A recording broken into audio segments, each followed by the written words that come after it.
दोस्तों, स्वागत है आपका मेरे YouTube चैनल इंग्लिश बाबू पर। और आज मैं फिर हाजिर हूँ आपके साथ एक नई स्टोरी लेकर।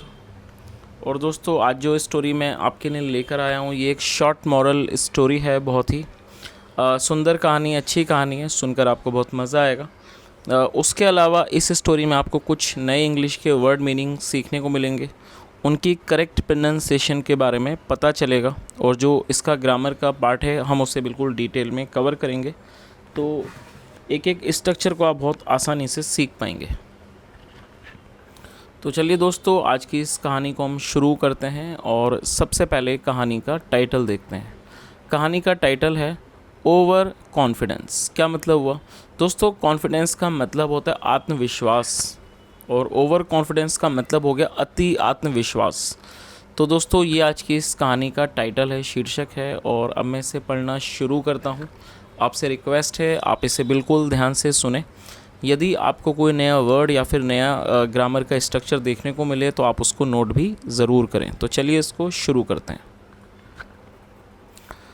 Once there were two frog friends. क्या मतलब हुआ दोस्तों? ये जो हमारा वाक्य है ये सिंपल पास्ट का वाक्य है, और जैसा आप जानते हैं कि जब हम सिंपल पास्ट में कोई भी वाक्य बनाते हैं तो वहाँ पर वॉज या वर का प्रयोग किया जाता है हेल्पिंग ऑफ के रूप में, जैसा यहाँ पर किया गया है। वर का प्रयोग किया गया है, साथ में नाउन या फिर एडजेक्टिव को लेकर वाक्य बनाया जाता है, और किसी भी तरह की वर्ब का इसमें प्रयोग नहीं किया जाता है। उसके अलावा आपको ये चीज़ भी याद रखनी है कि यदि इस तरह के वाक्यों में देयर से शुरुआत होती है तो देयर का वहाँ पर कोई भी अलग से अर्थ नहीं निकाला जाता है। तो इस लाइन का क्या अर्थ हुआ? वंस, एक बार, there were two frog friends, मतलब एक बार दो मेंढक दोस्त थे। चलिए आगे देखिए। As they grew up, one of the frogs made his home in the rocks near the lake. क्या मतलब हुआ दोस्तों? ये जो हमारा वाक्य है ये पास्ट इंडेफिनिट का अफर्मेटिव वाक्य है, और जब पास्ट इंडेफिनिट में कोई भी अफर्मेटिव का वाक्य बनाया जाता है तो वहाँ वर्ब की सेकंड फॉर्म का प्रयोग किया जाता है। MEKE, मेक का मतलब होता है बनाना, और ये उसकी सेकंड फॉर्म है made. As they grew up, दोस्तों ये ग्रो अप की सेकंड फॉर्म है। ग्रो अप का मतलब होता है आयु का बढ़ना। एज दे ग्रू अप मतलब कि जैसे कि वह बड़े हुए। वन ऑफ द फ्रॉक्स, मतलब वन ऑफ द फ्रॉक्स मतलब उनमें से एक मेंढक, मतलब एक मेंढक। मेड हिज होम, उसने अपना घर बनाया। इन द रॉक्स, रॉक्स का मतलब होता है चट्टान, चट्टानों में उसने अपना घर बनाया। Near the lake, near the lake मतलब झील के पास, लेक मतलब झील होता है। तो दोस्तों इस पूरी लाइन का क्या अर्थ हुआ कि एज दे ग्रू अप मतलब जैसे वो बड़े हुए। One of the frogs made his home in the rocks near the lake, मतलब उनमें से जो एक मेंढक था उसने अपना घर चट्टानों में झील के नज़दीक बनाया। चलिए आगे देखिए। But the second frog was interested in exploring the surroundings. क्या मतलब हुआ दोस्तों? एक्सप्लोर का मतलब होता है किसी चीज़ की खोज करना, पता लगाना, घूमना फिरना, उसे एक्सप्लोर कहा जाता है। बट लेकिन द सेकेंड फ्रॉग, लेकिन जो दूसरा मेंढक था, वॉज इंटरेस्टेड, इंटरेस्टेड का मतलब होता है किसी चीज़ में किसी व्यक्ति की रुचि होना। वो इंटरेस्टेड था मतलब उसकी रुचि थी इन एक्सप्लोरिंग द सराउंडिंग्स, सराउंडिंग्स मतलब आसपास, मतलब उसकी अपने आसपास की जगहों को एक्सप्लोर करने की, देखने की, ढूंढने की उस रुचि थी। तो इस पूरी लाइन का क्या मतलब हुआ कि लेकिन जो दूसरा मेंढक था उसकी जो रुचि थी वो अपने आसपास की जगहों को एक्सप्लोर करने की थी, उनको खोजने की थी। चलिए आगे देखिए। He made his home at the edge of a road that ran through the forest. क्या मतलब हुआ दोस्तों? एज का मतलब होता है किनारा। ही मेड हिज होम, उसने अपना घर बनाया। At the edge of a road मतलब एक रोड, एक सड़क के किनारे पर। दैट रैन जो जाता था, थ्रू द फॉरेस्ट जो जंगल से होकर जाता था। तो इस पूरी लाइन का क्या अर्थ हुआ कि उसने अपना घर सड़क के किनारे पर बनाया। That ran through the forest जो जंगल से होकर जाता था। चलिए आगे देखिए।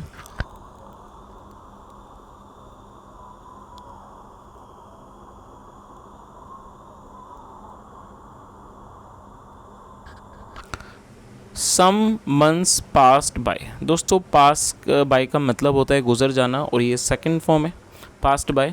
सम मंथ्स पास्ट बाय मतलब कुछ महीने गुजर गए।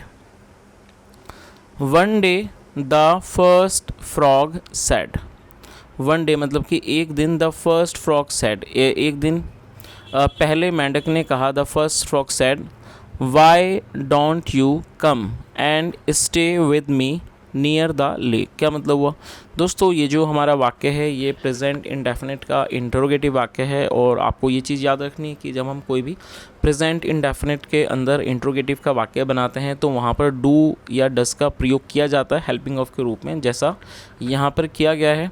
और यदि आप उसके अंदर इंट्रोगेटिव वर्ड का भी प्रयोग करना चाहते हैं तो उसको पहले मेंशन किया जाता है, उसके बाद डू या डज लगाया जाता है। यदि हमारा सब्जेक्ट आई, वी, यू, दे या फिर प्लूरल होता है तो उसके साथ डू लगाया जाता है, और यदि सब्जेक्ट ही, शी, इट या फिर सिंगुलर नाउन होता है तो वहाँ पर डज लगाया जाता है। तो हमारा सब्जेक्ट यहाँ पर यू है तो इसके साथ डू का प्रयोग किया गया है, और ये एक इंट्रोगेटिव नेगेटिव का सेंटेंस है तो साथ में नॉट भी लगाया जाता है। तो दोस्तों आप इसको दो तरह से बना सकते हैं, why do you not come, या फिर आप इसको इस तरह से भी लिख सकते हैं, डू नॉट को एक साथ लिख सकते हैं, वाई डोंट यू कम। तो इन दोनों ही बातों का एक ही अर्थ है और आप इनको दो तरह से बना सकते हैं। तो इस लाइन का क्या अर्थ हुआ, why don't you come and stay with me near the lake. मतलब वाई डोंट यू कम मतलब आप आते क्यों नहीं हो, एंड स्टे विद मी और मेरे साथ क्यों नहीं रहते हो, नियर द लेक मतलब झील के पास, और ये क्वेश्चन मार्क है। तो इस पूरी लाइन का क्या अर्थ हुआ कि why don't you come and stay with me near the lake मतलब आप क्यों नहीं आते हो और मेरे साथ झील के पास रहते हो। चलिए आगे देखिए,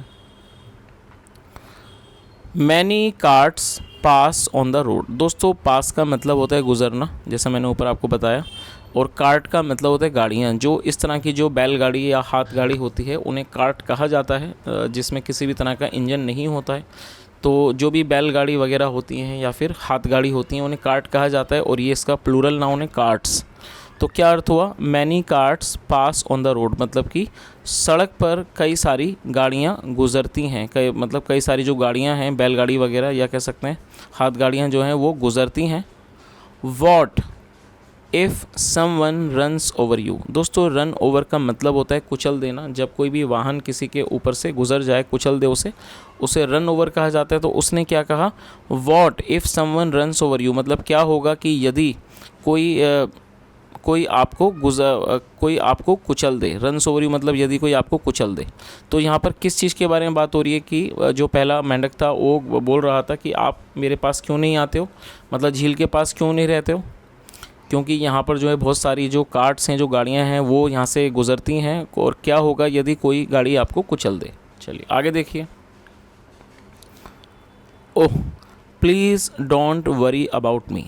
वरी का मतलब होता है चिंता करना, और दोस्तों आप इस वर्ड को नोट कर सकते हैं WORRY, और ये एक वर्ब है। आपने वरीड भी सुना होगा, वरीड WORRIED। वरीड जो है वो एडजेक्टिव है जिसका मतलब होता है चिंतित, और यदि आप इसे वर्ब के रूप में प्रयोग करेंगे तो WORRY ये वर्ब है जिसका मतलब होता है चिंता करना। तो इस लाइन का क्या अर्थ हुआ, oh please don't worry about me मतलब कृपया करके मेरे बारे में या मुझे लेके चिंता मत करिए।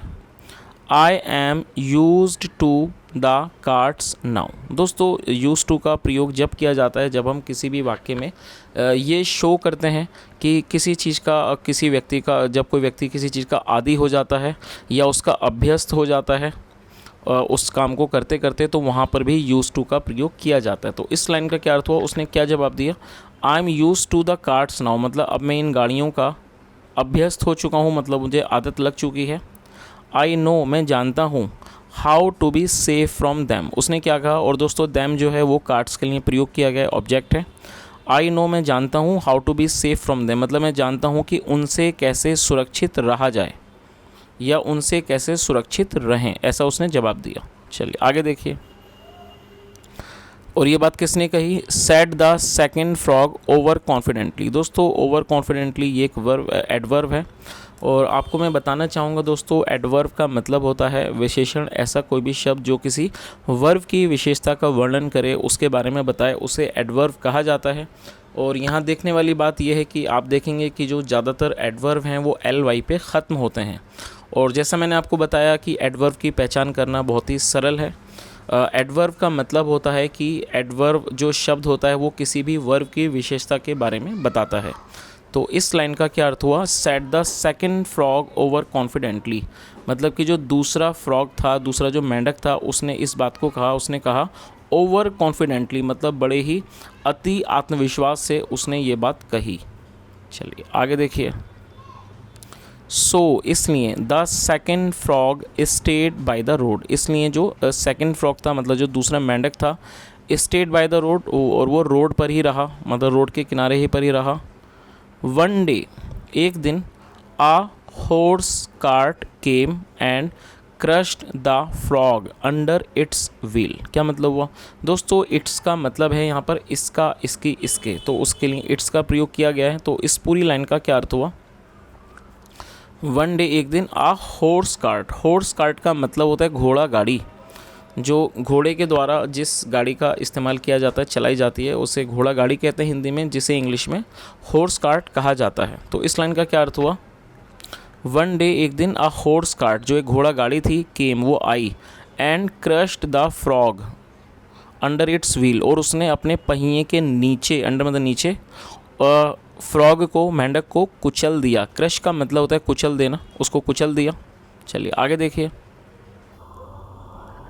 और दोस्तों यहाँ पर आप इस चित्र को भी देख सकते हैं। इस चित्र के अंदर आप देख सकते हैं कि एक घोड़ा गाड़ी जो जा रही है, और एक मेंढक है वो यहाँ पर मरा हुआ पड़ा है, जिसका खून भी बह रहा है, और जो दूसरा मेंढक है जो उसको समझाया करता था कि आप मेरे साथ झील के नज़दीक रहो, वो उसको देख रहा है। चलिए आगे देखिए। The first frog felt sorry, दोस्तों ये भी हमारा पास्ट इंडेफिनिट का अफर्मेटिव वाक्य है। FEEL, फील का मतलब होता है महसूस करना, और ये इसकी सेकंड फॉर्म है, आप चाहें तो इसे नोट कर सकते हैं, FELT। The first frog felt sorry, sorry का मतलब होता है दुखी होना। The first frog felt sorry मतलब पहले मेंढक ने दुखी महसूस किया, मतलब उसने दुख को महसूस किया। ही थॉट, और ये थिंक की सेकंड फॉर्म है ही थॉट, उसने सोचा। One should not be over confidence, उसने क्या सोचा कि one should not be over confident, मतलब किसी को भी अति आत्मविश्वासी नहीं होना चाहिए।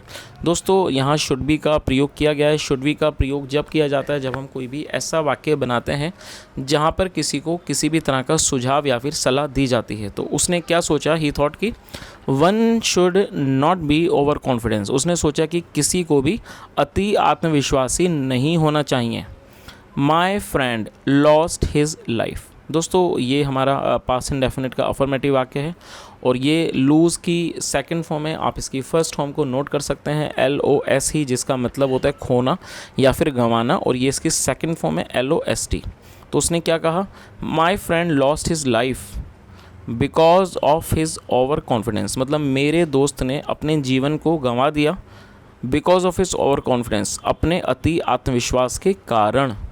चलिए, तो दोस्तों ये आज की एक बहुत छोटी सी कहानी थी, बहुत ही अच्छे मॉरल के साथ। जैसा हमने इस कहानी के अंदर देखा, जो पहला मेंढक था उसने दूसरे मेंढक को बहुत समझाया कि आप आओ, क्योंकि जहाँ आप रहते हो वहाँ पर बहुत सारी गाड़ियाँ निकलती हैं और कुछ भी हो सकता है। लेकिन जो दूसरा मेंढक था उसने कहा कि मतलब मुझे इस चीज़ की आदत हो चुकी है, और वो ओवर कॉन्फिडेंस के कारण अपने मारा गया। तो दोस्तों इस तरह से कहानी ख़त्म होती है, बहुत ही अच्छे मॉरल के साथ कि हमें कॉन्फिडेंस तो रखना चाहिए, लेकिन ओवर कॉन्फिडेंस कभी भी नहीं रखना चाहिए। तो दोस्तों यदि आपको कहानी अच्छी लगी हो और मेरा पढ़ाने का प्रयास भी अच्छा लगा हो, तो आपसे रिक्वेस्ट है आप वीडियो को ज़रूर लाइक करें, शेयर करें, चैनल को भी सब्सक्राइब करें, और कमेंट करके ज़रूर बताएं यदि आज के इस वीडियो में आपने कोई भी नया वर्ड सीखा हो। सुनने के लिए thank you so much. Have a nice day and bye.